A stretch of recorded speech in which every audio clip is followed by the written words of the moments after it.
दोस्तों, इल्ज़ाम लग रहा है कि फलाने ने ईरान को धोखा दिया, उसने ईरान को धोखा दिया, ईरान के जहाज़ को डुबा दिया, उसने रोका नहीं, ये नहीं किया। ये सब बोलना आसान है। धोखा तो दिल्ली के मुसलमानों ने भी ईरान को दिया है। ईरान को ऑनलाइन मुसलमानों की मोहब्बत देखकर थोड़ा ये लगा कि ईरान से यार मोहब्बत है भारत के लोगों को, चलो एक काम करते हैं, पूरी दुनिया में हमारी एम्बेसी पब्लिक के लिए कुछ दिन के लिए खोली गई है। लोग वहाँ जाकर जनाब खामनाई की शहादत पर अपने बयान दर्ज कर रहे हैं। वहाँ एक किताब होती है कॉन्डोलेंस बुक, वहाँ जाकर आप अपने दिल के दर्द, अपने दिल की बातें, शोक व्यक्त कर सकते हैं लिखित में। दुनिया भर में ईरान की एम्बेसियों में भीड़ लगी है। ईरान ने भरोसा हम पर भी किया, भारत पर, कि भाई भारत के मुसलमान इतना ऑनलाइन प्यार दिखा रहा है रीलें बना बना के, तो भाई एम्बेसी पहुंचेंगे लोग। और एम्बेसी ऐसे वैसे लोगों के लिए खुलती है, खोली गई है गवर्नमेंट से परमिशन लेकर कि हमारे आयतुल्लाह की शहादत हुई है। ईरान के जो सुप्रीम लीडर थे वो धार्मिक गुरु थे, धर्म गुरु थे, और उन्होंने शहादत देकर मुसलमानों के दिलों में जगह बनाई है। तो ज़रूर लोग आएंगे अपना दुख व्यक्त करने। फॉर एग्ज़ाम्पल, किसी के घर में मौत हो जाती है तो चाहे वो कोई भी हो, पहुंचता है ना उसके घर में, तो ईरान वालों ने सोचा कि एम्बेसी अपनी खोल देते हैं 3 दिन के लिए। 2 दिन भाई साहब ना के बराबर लोग पहुंचे, राजधानी दिल्ली की बात कर रहा हूं। और आखिरी दिन मंडे 9 मार्च यानी कल के दिन खुलेगी एम्बेसी। उसके बाद एम्बेसी नहीं खुलेगी पब्लिक के लिए। आखिरी दिन है, जाकर आप अपना दुख व्यक्त कर सकते हैं। कितने देर का काम है भाई, हद से हद एक दिल्ली का कोई भी व्यक्ति 1 घंटे में वहां पहुंच सकता है एम्बेसी। सिर्फ कमेंट सेक्शन में मस्जिद में नमाज होने के बाद 4 लोगों को ग्रुप में खड़ा करके ऑनलाइन या ऐसे बोलना आसान है। जब ग्राउंड की बात आती है ना कि ज़मीनी अमल करके करना है कुछ, तो भाई साहब ज़ीरो है मुसलमान। बहरहाल मैं कुछ नहीं कहूँगा, आप नहीं आ रहे मत आइए, बहुत बहुत शुक्रिया आप लोगों का। लेकिन मैं खुद मोहम्मद रज़ा कल दोपहर 1 बजे ईरान एम्बेसी, नई दिल्ली, राजधानी दिल्ली। मुझे पता है मुझे वहाँ पहुँचना बहुत मुश्किल है, किसी दूसरे स्टेट से जुगाड़ पानी करके कैसे कैसे काम भी मैनेज करना है, लेकिन मैं पहुँचूँगा। आप अगर आना चाहें, ज़मीर कर दे आपसे, और आपको लगे कि हाँ आपको आयतुल्लाह सैयद अली खामनाई से मोहब्बत है, तो आप पहुँच जाइएगा। वरना ऑनलाइन तो आप मुसलमान दुख व्यक्त कर रहे हैं, रील बना रहे हैं, पोस्ट कर रहे हैं, बहुत बढ़िया। ऑनलाइन ही सब कुछ होता है भाई। Well done. दोस्तों, खबर पर आते हैं तो खबर यह है कि ईरान नहीं टूट रहा है, ईरान नहीं झुक रहा है। यहां पर क्लियर कर दूं, ईरान की कमर पर चोटें मारी जा रही हैं, ईरान को नुकसान पहुंचाया जा रहा है और बहुत बड़ा नुकसान पहुंच रहा है। यह तो कमाल ईरान का यह है कि भाई जिसके आगे सारी दुनिया बिना लड़े झुक जा रही है, ईरान चोट खा खा के उससे लड़ रहा है। यह ईरान का कमाल है। ईरान के पोर्ट्स उड़ा दिए, ईरान का तेल खराब कर दिया, ईरान के वाटर सप्लाई को उड़ा दिया, और ईरान के सिविलियंस एरिया को, बिल्डिंग्स को, हॉस्पिटल को, इंफ्रास्ट्रक्चर्स को उड़ाया जा रहा है इजराइल। लेकिन अभी भी ईरान लड़ रहा है, घायल है, चोट पहुंच रही है, लेकिन लड़ रहा है।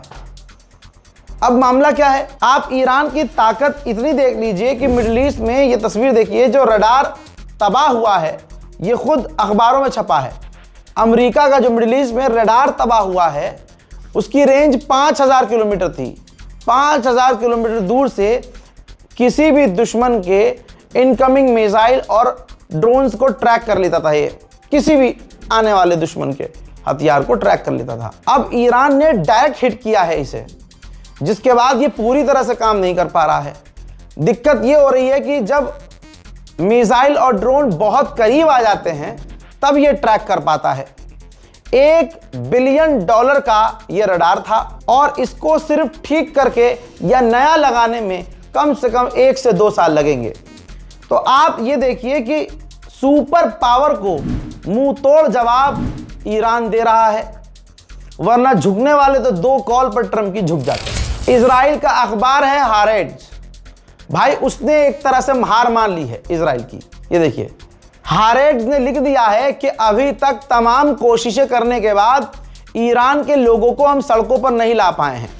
वही कोशिश है अमेरिका और इजराइल की, खासकर मूसाद की। CIA और मूसाद का मेन रोल यही रह गया है, दूसरे देशों में सरकार गिराना। अब हारेट्ज ने लिख दिया है कि हमने तमाम कोशिश कर ली है, ईरान के लोग गवर्नमेंट के खिलाफ सड़क पर आ ही नहीं रहे हैं, बल्कि हो ये रहा है कि ईरान के सपोर्ट में लोग सड़कों पर आ रहे हैं, और जो ईरान के खिलाफ थे भी लोग, वो पूरी तरह से ईरानियन गवर्नमेंट के साथ हो गए हैं। ये जो कुछ बुड्ढे लड़ रहे हैं और वर्ल्ड वॉर शुरू कर रहे हैं, अपने गुनाह छुपाने के लिए कर रहे हैं, और उनके गुनाह छुप भी रहे हैं। भाई अल जजीरा की ही रिपोर्ट ने छाप दिया है कि एनालिसिस बता रहे हैं, एक्सपर्ट ने बताया है, और ये भापा भी और नापा भी गया कि इस जंग की वजह से, ईरान और इजराइल और अमेरिका की जंग की वजह से दुनिया का ध्यान एप्स्टीन फाइल पर से कम हुआ है। सबको पता है कि एप्स्टीन फाइल में सबसे ज्यादा नाम डोनाल्ड ट्रंप का आया है, उसकी वीडियोस आ चुकी हैं, छोटी छोटी बच्चियों के साथ वो क्या कर रहा है। सोचिए, जो छोटी बच्चियों का मोलेस्टर हो और उनकी इज्जत लूटने वाला हो। कहा यह जाता है कि ये छोटी छोटी बच्चियों को, मतलब ये गोश्त तक खाते थे, जिंदा, मतलब मार के खा जाते थे, हैवान थे ये, जिंदा, और खुद को ताज़ा और जवान दिखाने के लिए ये सब अल्लाह तौबा पता नहीं क्या करते थे उस एप्स्टीन आइलैंड पर। ठीक, डोनाल्ड ट्रंप का सबसे ज़्यादा बार नाम आया, और हाल फिलहाल में और भी कई सारी फाइल रिलीज हुई, लेकिन डोनाल्ड ट्रंप ने युद्ध शुरू कर दिया और उसको पूरा फायदा हुआ। एप्स्टीन फाइल पर से अब दुनिया का ध्यान हट गया। वहीं मेरे दोस्तों, दूसरी तरफ ईरान ने एक और इजराइल का ड्रोन मार गिराया है, जहां अमेरिका ये कह रहा है कि ईरान लॉन्च नहीं कर पा रहा है।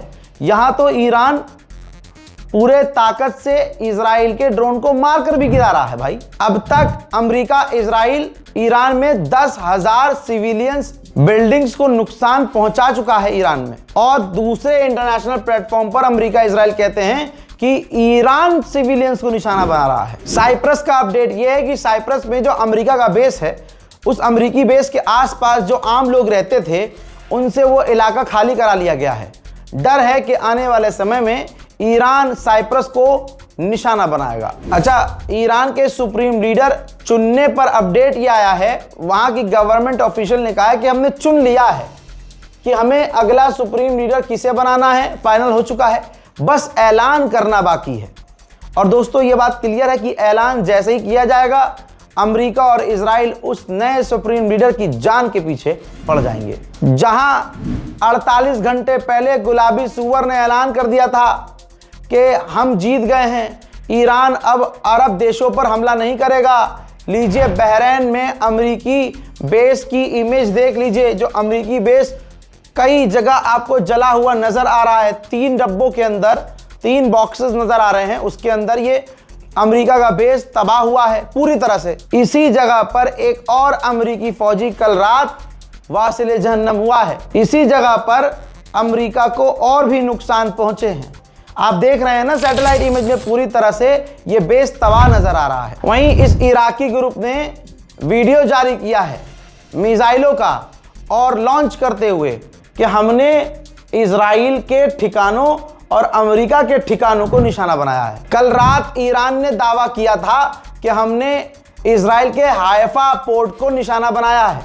अब ये वीडियो आया है जिसमें ईरान की बात साबित होती नजर आ रही है कि हाइफा पोर्ट पर आप देख सकते हैं धुआं निकल रहा है। ईरान की इतनी बुरी हालत होने के बावजूद IRGC के ऑफिशियल ने कहा है कि अमेरिका और इजराइल से एक साथ, दोनों से एक साथ जंग के लिए 6 महीने के लिए तैयार है। इतनी बुरी हालत होने के बावजूद भाई, ये कौन सी ताकत ईरान के पास है? सुनिए।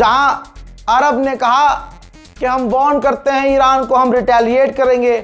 ट्रंप ने कहा कि ईरान ने सरेंडर कर दिया, अब वो अरबों पर हमला नहीं करेगा।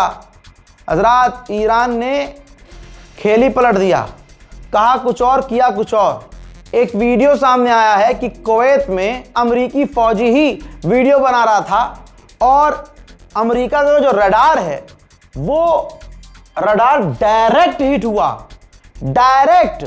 और अमेरिकी फौजी ये वीडियो बना रहा था और उस फौजी की वीडियो पीछे से दूसरा फौजी बना रहा था। देखिए,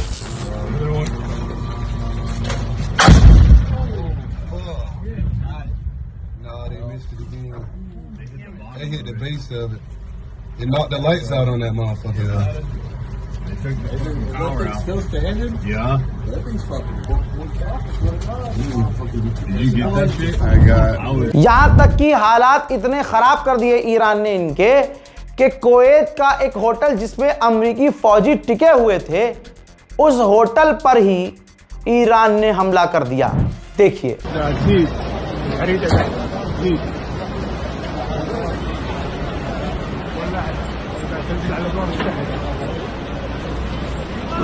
हैं? देख लिया क्या कहा था ईरान ने?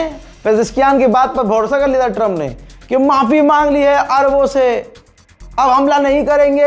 अबे भैया, लेकिन किंतु परंतु भी तो लगाया था उसने, अगले आदमी ने सुनी नहीं। ईरान ने साफ कहा है जहां जहां अमेरिकी होंगे हमले होंगे। ठीक ऐसे ही बहरीन में भी जिस होटल में अमेरिकी छुपे हुए थे, ईरान की इंटेलिजेंस, भाई साहब इंटेलिजेंस देखो यार, सटीक जानकारी की यहां अमेरिकी है और वहीं सीधा मिसाइल हमला। देखिए,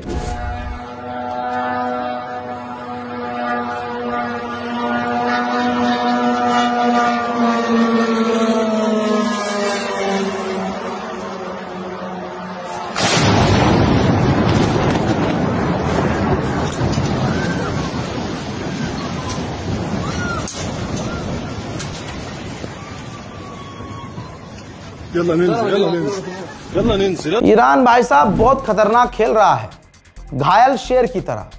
कुवैत में जो एयरपोर्ट है, एयरपोर्ट के पास जो कुवैत का फ्यूल सेंटर है, ईरान ने उस पर भी हमला कर दिया।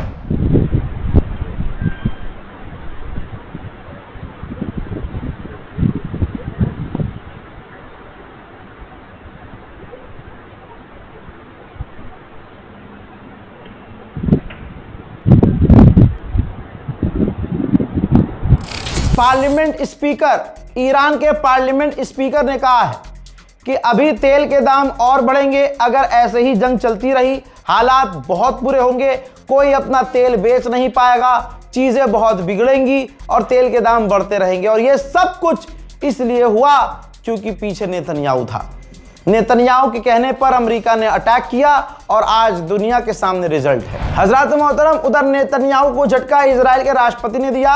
फॉक्स न्यूज पर खबर आ गई है, इजराइल के राष्ट्रपति ने कहा कि इस वक्त तो किसी भी हालत में नेतन्याहू को माफी नहीं दी जाएगी, एटलीस्ट तब तक जब तक ये जंग चल रही है। उधर अमेरिका में वो हो रहा है जो अमेरिका ईरान में चाह रहा था, जो इजराइल ईरान में करवाना चाह रहा था, वो चीज अमेरिका में हो रही है। अमेरिका के लोग सड़कों पर उतरकर ट्रंप के खिलाफ प्रदर्शन कर रहे हैं और चीख चीख कर कह रहे हैं कि उन्हें ईरान से जंग नहीं चाहिए।